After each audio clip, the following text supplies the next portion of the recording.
अगर जल्द ही यूक्रेन पर रूस का कब्जा नहीं हुआ तो रूस की हालत और बुरी हो सकती है। एक तरफ उस पर दुनिया का दबाव बढ़ेगा तो वहीं पश्चिमी देशों के प्रतिबंध उसे जमीन पर ला पटकेंगे। ऐसे में जब पुतिन चारों तरफ से घिर जाएंगे तब वो अपनी गद्दी बचाने के लिए कुछ भी कर सकते हैं।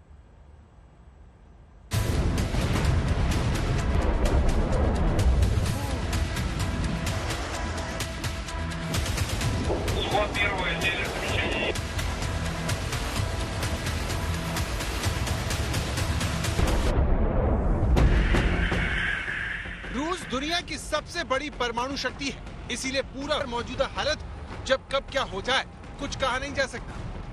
रूस की सुरक्षा नीति में ये बात साफ है कि परमाणु हथियारों का प्रयोग तभी किया जाएगा जब उसके वजूद पर खतरा होगा। दूसरी तरफ अमेरिका की न्यूक्लियर पॉलिसी कहती है कि वो गैर परमाणु देश के खिलाफ परमाणु हथियारों का इस्तेमाल नहीं करेगा, लेकिन अगर किसी परमाणु हथियार वाले देश से युद्ध होने पर अपने और अपने साथी देशों के हितों की रक्षा के लिए अमेरिका परमाणु हथियारों का इस्तेमाल करेगा।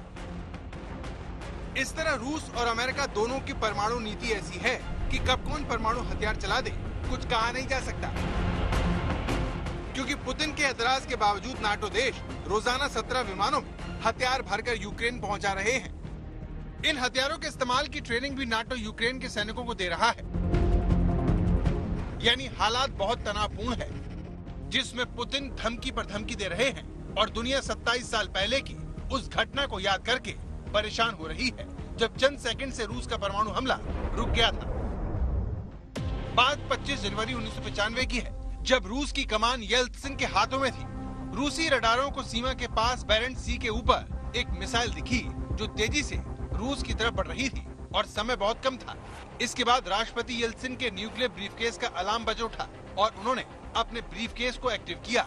वो प्रधानमंत्री और रक्षा मंत्री से मशवरा कर ही रहे थे कि अब क्या करना है और इसके लिए उनके पास 5 से 9 मिनट का वक्त था। रूस की पनडुब्बियों को आदेश दिया गया कि वो पलटवार करने के लिए तैयार रहें।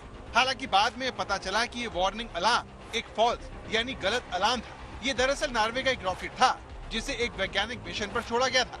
इसी रॉकेट को रूस की तरफ आता देख मिसाइल समझ लिया गया और हमले का अलार्म बज गया। अगर बोरिस येल्त्सिन ने उस वक्त परमाणु मिसाइल लॉन्च करने का आदेश दे दिया होता तो युद्ध के इतिहास में कई नए पन्ने जुड़ जाते।